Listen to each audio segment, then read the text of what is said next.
Hello and welcome to yet another DH Newsroom. Today we'll be talking about Tamil Nadu politics.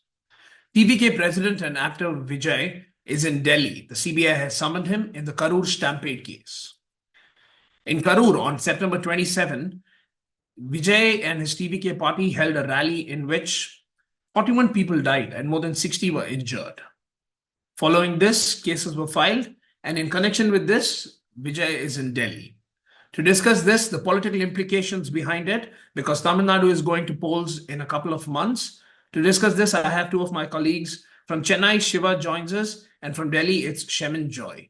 Shiva, if I could come to you, what is the background to which Vijay is today in Delhi? Viju, as you rightly said, that Vijay is now not just an actor, he is also a politician. He is the president of the Tamilaga Vettri Kazhagam, a fledgling political party in Tamil Nadu, which has actually disrupted the political scene in Tamil Nadu. So, like Vijay held a rally as part of his election campaign on September 27 in Karur, in which a stampede occurred and about 41 people died. The Tamil Nadu police registered an FIR very quickly and named four of Vijay's party men in the FIR. They made a political decision not to mention Vijay's name because that would have created ripples.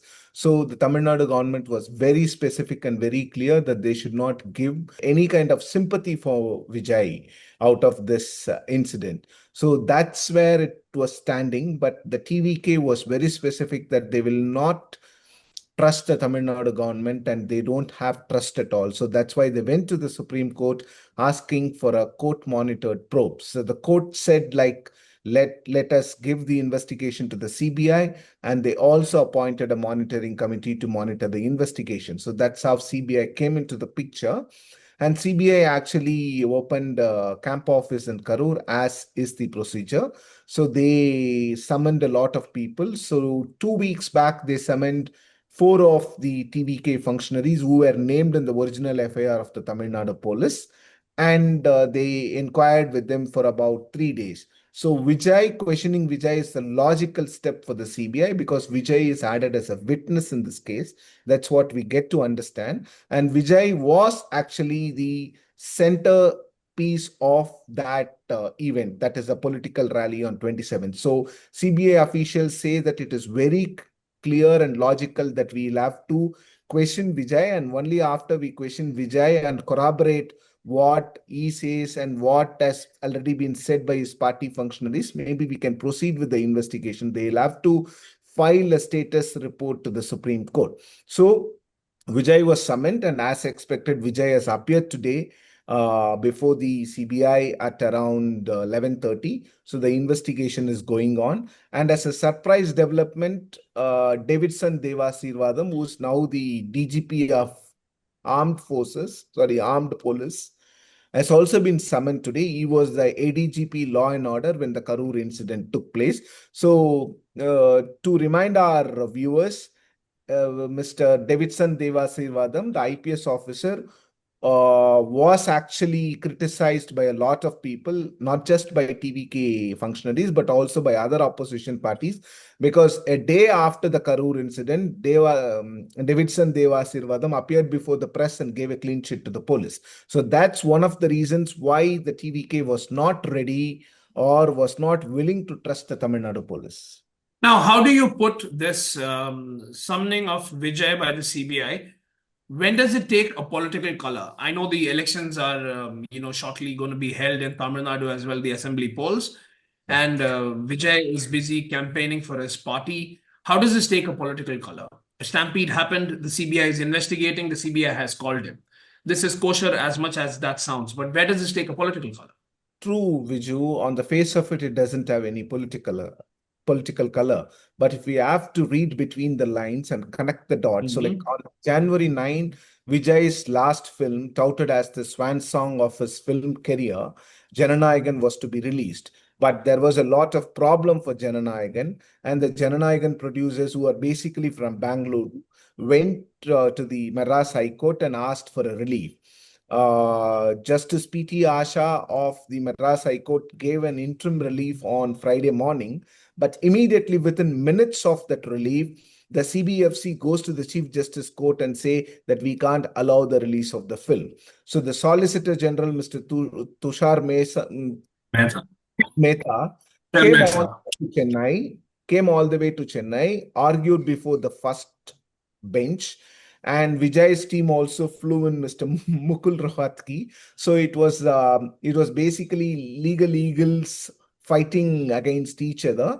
And then the timing also, the Jananayagan was to be released on January 9, and Mr. Vijay has been summoned to the CBI on January 12. This is where it takes the political turn, because the BJP has been inviting Mr. Vijay to join the National Democratic Alliance. It's not the BJP alone.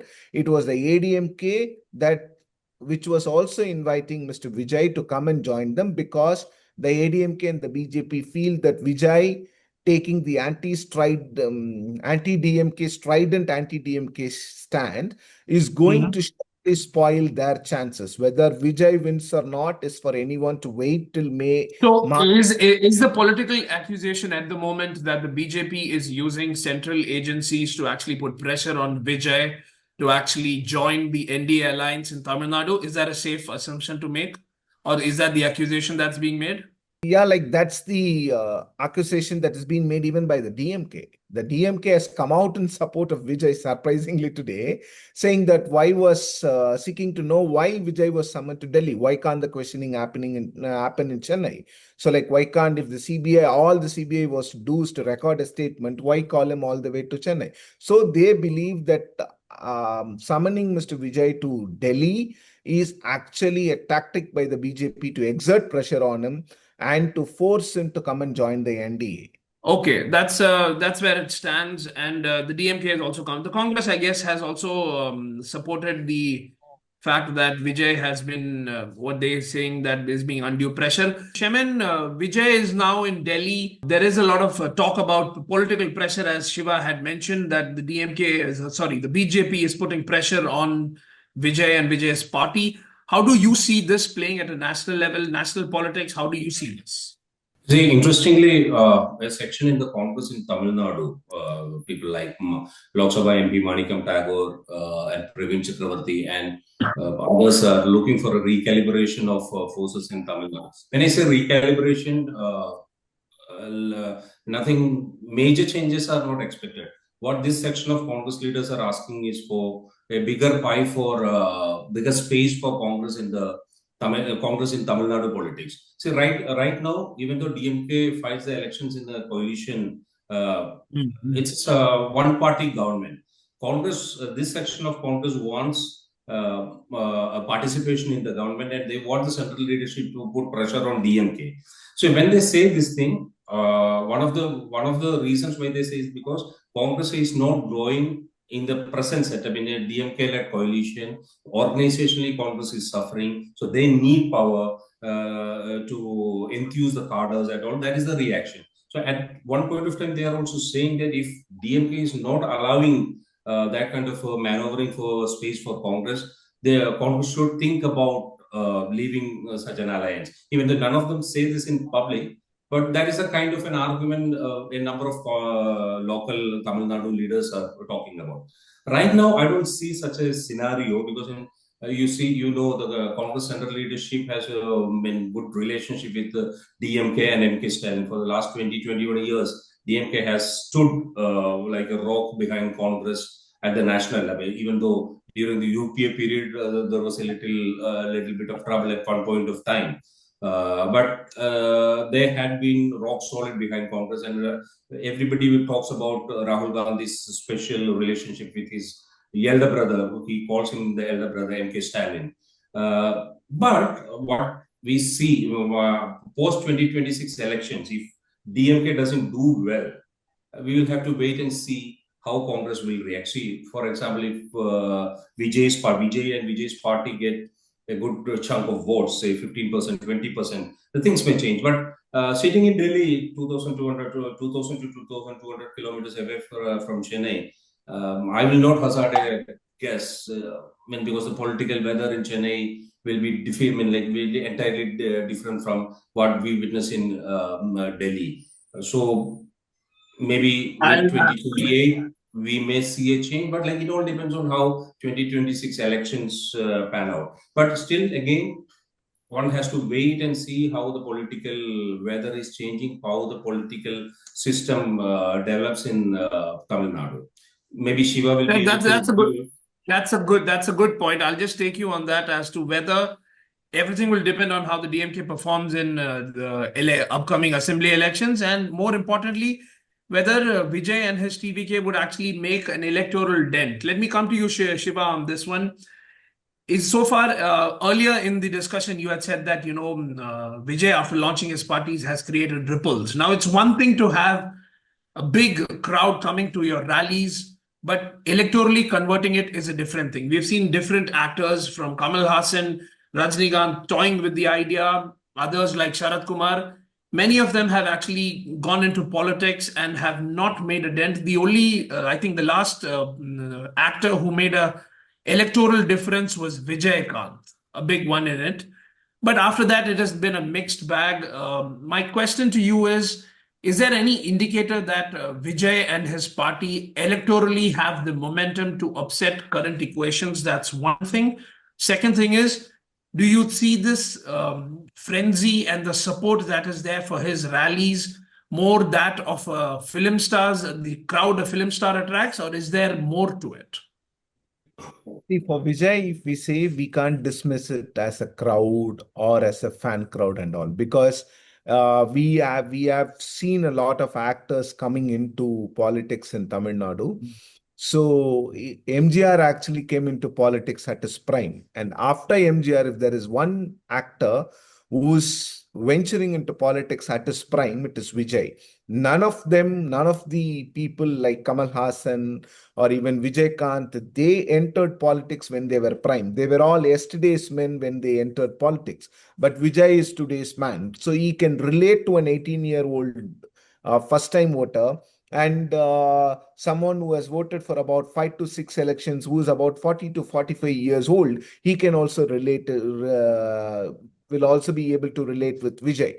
That's the plus of Vijay. And there is actually, Viju, if you see, the Dravidian parties have been losing their vote percentage for a very long time. For basically, if you take 90s, their combined vote share, both DMK and ADMK, was about 80 to 85%. At one point, they had about 75%. Now it has come to about 60 to 65. So there is actually room for a third player to come. And people have always been waiting for the third player to come from the Dravidian staple. So Vijay actually promises everything. So the point for Vijay is whether he will be able to convert all his fans into support base, or whether Vijay will also make use of the fatigue that the Dravidian parties are facing But after being in power for about electorally, so far, at any stage, has Vijay's party shown that it has got the grit to take on the Dravidian behemoths? Yeah. See, basically, the Dravidian parties, both DMK and ADMK, have had to recalibrate their strategies after Vijay. So, like the AIADMK General Secretary is on a campaign trail for the past 7 months. Never before it has happened in Tamil Nadu. The Chief Minister is on a campaign trail for the past 1 year. Never before it has happened in Tamil Nadu. So, both the Dravidian parties are actually, I won't use the word scared, but they are very skeptical, or they are very cautious about the dent that Vijay would make. So we never know who is going to get affected by Vijay, because like the usual take is that the general feeling is that Vijay taking on the DMK, much like the AIADMK, and the AIADMK weakening or losing its base for the past 7-8 years after Jayalalitha's death. It looks like Vijay may take a chunk of the AIADMK votes. But Vijay himself is a Christian, and there is a lot of efforts that is being taken to break the monopoly that the DMK enjoys with the minorities. So if Vijay is able to make inroads into the minority vote bank of the DMK, then the DMK will be in trouble. So to actually sum it up, I think Vijay's entry has rattled all the established players. So Vijay is take a pie from each and every political party. He's not going to affect one person. He's going to affect across the board. But who gets the maximum hit, or who gets the maximum what to say, like who's Maybe who who's going to be get the most affected the impacted maximum? is yet to I be think that's the seen. question. Yeah. Okay. Yeah, Viju, I would like to Yes. add. I'd like to add one more thing. See, after the Karur Stampede, there were criticism of Vijay, how he handled this thing, how he left that place and all. See, it all depends on how a quick learner Vijay is. So, and post this thing in the last 2 3 months, if you see, Vijay has learned from it. It appears that he has learned from his past mistakes, and he's slowly coming back into the mainstream. So it all depends on the earlier leaders, even whether Kamal Hassan and others, even Rajnikant or other leaders, did they learn from the past mistake when they wanted to join politics, when they wanted to take forward their political plans. Even Vijayamangalam's case is also saying that. And so it all depends on whether Vijay has enough, adequate number of planners with him, political planners, political managers who can guide him, and whether he's willing to quickly learn from his mistakes. See, no leader is, even if, like Stalin makes mistakes, Palaniswamy makes mistakes, every political leader makes mistakes. It all depends on how fast these people learn from the mistakes and take it forward, turn their weaknesses into strength. And Vijay, it appears that at least for the moment, he appears like he's learning from his past mistakes. I think you're referring to the December 18 Erode rally, which was well organized. And for our viewers, I would like to tell you that the Erode rally was covered by Shiva. There's a video to it. You should actually look at it. Before winding, Shevin, if I could ask you a question. Do you think this upcoming elections are going to be a game changer, are going to change set equations in Tamil Nadu? From this based on your discussion in private with leaders from Tamil Nadu? See, right now nobody is willing to hazard a guess. Many people say that the DMK coalition has an upper hand right now for the time being. BJP is trying hard, but like the leaders who I spoke to on different spectrum, in different shades of political leaders, like political beliefs. So they still see DMK having an upper hand, or like being in power. There is not much a great challenge to DMK. But Vijay is working hard. Everybody is looking at Vijay. If you speak to DMK leaders, they dismiss him in the sense like, okay, he'll have some sort of attraction, but 2026 is too early for him to break that thing and say emerge as the main player in Tamil. That is the feeling right now. But like 5 months is a long time, and the climate in Chennai and Delhi are different. Vijay has constantly attacked the major political parties in Tamil Nadu for their bad governance. Shiva, the last question to you. Do you think Delhi meeting, the CBI meeting, and after that when Vijay comes, will he sing a different tune? What is your hunch?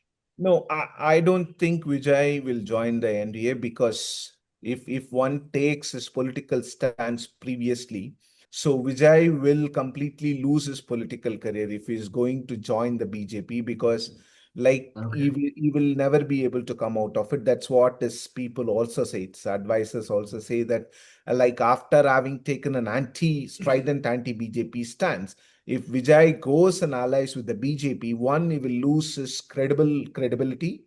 Second one is, not all of his fans will be willing to see Vijay playing the second fiddle. If he goes to the NDA, Vijay is not the chief ministerial candidate. Vijay will have to endorse someone else as chief ministerial candidate. No fan of Vijay would actually accept. That is if Vijay were to join the NDA. But after today, if Vijay were to go soft on attacking NDA and NDA allies in Tamil Nadu, do you think that is also a compromise?